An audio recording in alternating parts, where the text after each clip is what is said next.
Please be seated.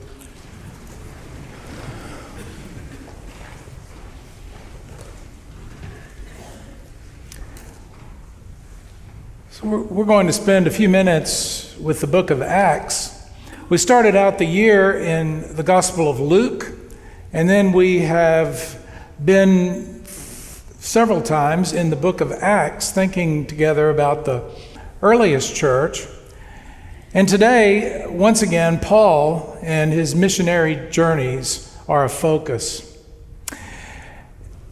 As I was thinking about Paul and how he traveled around, I thought at first there must be two kinds of people who plan everything out, who plan every detail of a trip that they're about to take, and there's a schedule, and everyone knows what they're supposed to do, and they follow that schedule. And then on the other side, there would be the other kind of person, and that's the person that loves to just go with the flow and to pull off at the scenic overlooks and to just, go where you feel like going.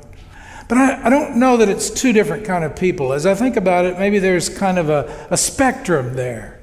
And everyone falls somewhere in that spectrum, and probably every one of us has traveled both ways, not knowing what's going to come next and planning out every detail. And I've done that, and as I think about traveling in those two ways, I also know that most of the time, even in the well-planned trip, there are surprises. Sometimes there are good surprises, sometimes they're not so good. But there are surprises. And when I think about Paul, who was always on the move, always traveling from one place to another, sharing the good news of Jesus with anyone who would listen, founding new churches, starting new communities, I think Paul, when you read his letters, you realize Paul was a very intense person, and I think Paul was a planner. I think Paul fell more to that side of the spectrum where he knew what he wanted to do, he had a plan, and he was going to work the plan. But here in the 16th chapter of Acts, in the verses just preceding the ones that we heard a moment ago, things are different for Paul. Because Paul had a plan. The plan was to go to Asia and preach the gospel there and to found new communities of faith there. We don't know why, but it didn't work out. Now for Paul believed as he saw this change of plans that it was a no from God, or maybe a not yet from God, but that wasn't going to happen. That was pretty clear. And so then Bithynia. Let's go to Bithynia. We'll go there and we'll spread the word, and that didn't work out. And again, for Paul, it was a no. It was a no from Christ, no, or maybe a not yet, but that's not the plan. And so Paul and his associates go down to Troas. And they do, I suppose, in Troas what must have been the most difficult thing for Paul to do. They waited. What do we do now?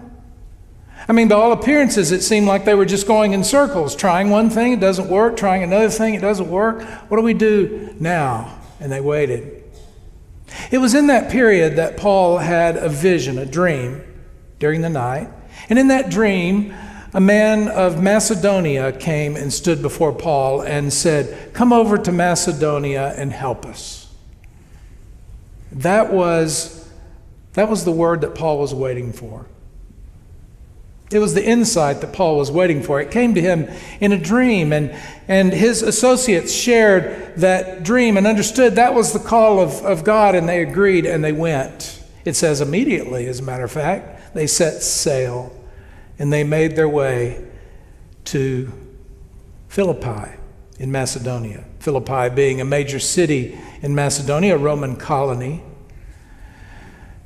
And they stayed for a few days, it said, and then they went on the Sabbath down by the river to a place of prayer, and they met some women there. And they began to talk with them and to share this good news of the grace of God and Jesus Christ with these women. And one named Lydia that we heard Chris talking about a moment ago was among the women. And Lydia responded, and she became a leader in the church. It was her house, in fact, that became headquarters for the ministry in Philippi.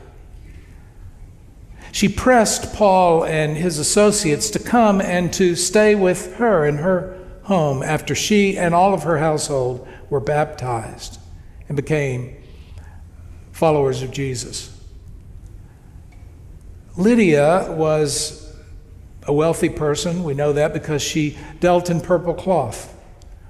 Purple being the color of royalty, purple being the most expensive dye in the day. Lydia was from Thyatira, a center of the textile industry in that region.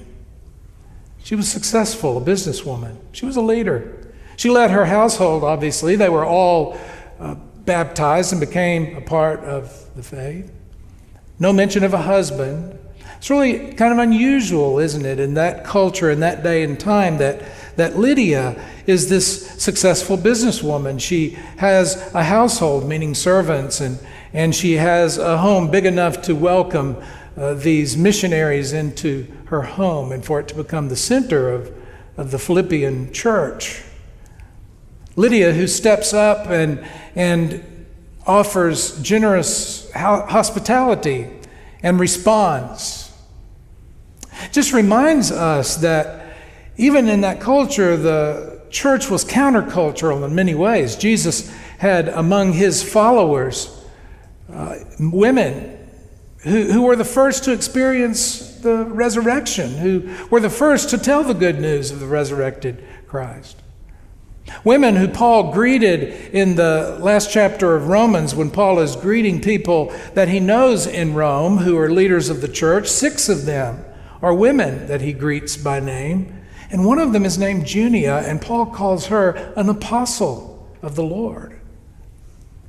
So just a reminder that the important role of women in even the earliest church, and Lydia is one of those.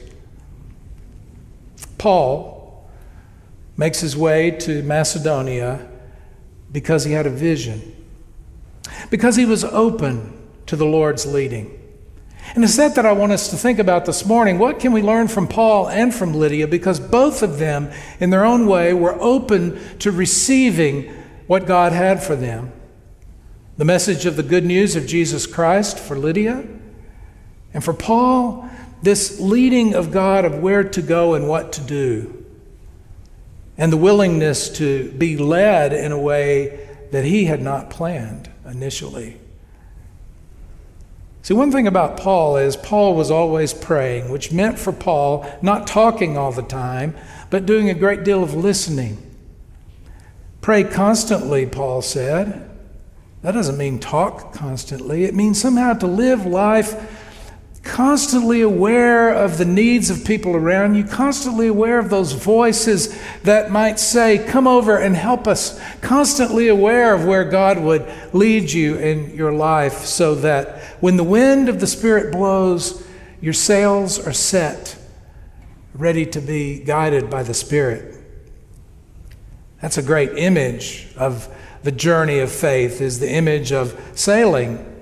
Literally, Paul and his associates sailed on a sailboat to Philippi. But it's also metaphorical, isn't it?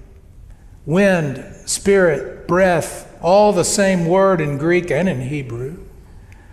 The Spirit of God leading and empowering and moving the church. Leading, empowering, moving us as individuals. And sometimes in directions that we don't plan to go ahead of time. And it's up to us to spread the sails and allow the Spirit to lead and empower us. John Stuart Mill was an English philosopher, a political economist. His father was James.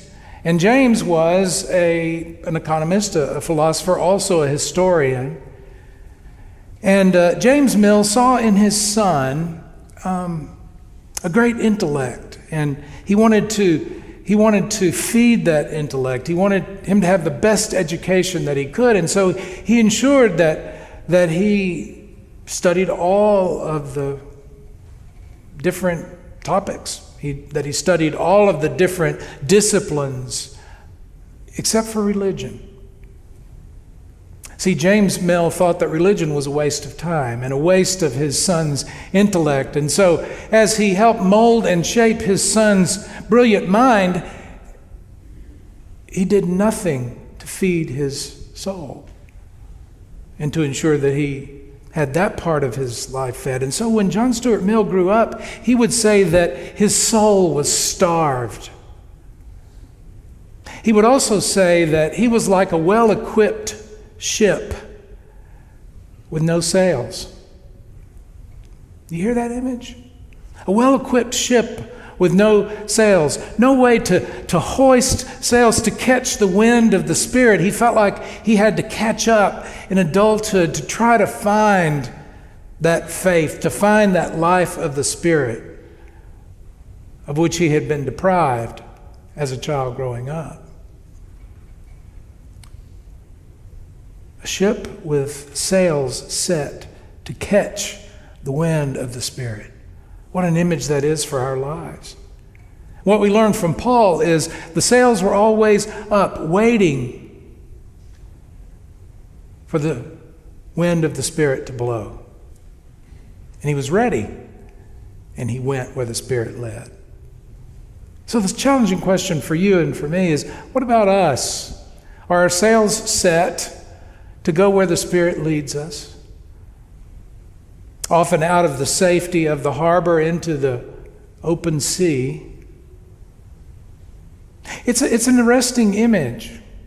This image of a journey at sea, because we know that the storms sometimes come, and they come suddenly. The storms of illness, the storms of unexpected news that comes our way, the storms of the loss of a loved one. The storms are numerous, and they can come, and they come quickly. You can imagine that the earliest church, when they faced the storms that they faced, the storms of persecution as a church, and then all of the other kinds of storms that all of us face in our lives, that they must have been comforted by the story of Jesus in the boat with the disciples when they encountered a storm. They panicked as we do when the storms come sometimes. And they thought that Jesus didn't care. They said to him, "Lord, why are you asleep? Don't you care? We're perishing here." And Jesus woke up and he said, "Peace, be still." And the storm was stilled. And they were reminded that they were not alone in the boat. Now that's a good reminder for you and for me. We set our sails, we want to go where the Spirit leads, but we know that storms will come and we're not alone in that boat when they hit. But there's something else besides the storms that we can encounter. And maybe this is what Paul encountered in Troas. The doldrums. You know about the doldrums? For sailors, the doldrums are those places where there's no wind. There's no power. You just drift. We know about the doldrums, don't we? Those times in our lives when we wonder, where is the power? Where is the strength? Where is the leading of God? It doesn't seem to be present. We're in the doldrums. But neither the storm nor the doldrums last forever. They come to an end. The doldrums aren't permanent. The storm's not permanent. And our task is to stay in touch with God, with one another, with our world, with our community, and to listen and to be open to the leading of God. That's our task as people who seek to follow Jesus. But that's a hard task, isn't it? Especially when we don't know where that leading is going to go. We don't know what the future holds. Paul, in the 13th chapter of 1 Corinthians, where he talks about love, he also talks about what it's like to move into an uncertain future. You may remember that according to Jim Fleming, who is an archaeologist, biblical scholar, who has been here several times to speak, Jim says that in antiquity, the future was not seen as being up ahead, but the future was seen as being back here. And we walk into the future this way because we can't see it. But that image in 1 Corinthians 13 is, now we see in a mirror dimly. Just polished metal, polished brass. It's not very clear. Can't see very deep into that mirror as mirrors were in Paul's day. And so we see in a mirror dimly and we move into the future, but we can't see very far. That makes it hard. It challenges us at the point of trust and faith, doesn't it? Now we see in a mirror dimly. Can't see very far. Gil Rendell, who is a church consultant, and I've been in a number of meetings with Gil, where churches or annual conference or Texas Methodist Foundation, in a number of settings where Gil has been leading us in planning for the future. And Gil always tells this story. It's a story of a boy whose mother, on a stormy night, as the storm was quickly approaching, a dark night, she sent him out to the barn to make sure everything was secured. He walked out the back door and very quickly realized how dark it was out there. The light from the windows of the house didn't penetrate very far. And so he went back in the house, got a flashlight, went back out to go toward the barn. And then he realized he couldn't see the barn. And he went back in the house and he said to his mother, "I can't see the barn." And she said, "You don't have to see the barn. Just walk to the end of the light. Just walk to the end of the light." And of course he did. And as he walked to the end of the light, then the path became a little clearer, a little farther, and he walked to the end of the light again, and pretty soon he was at the barn.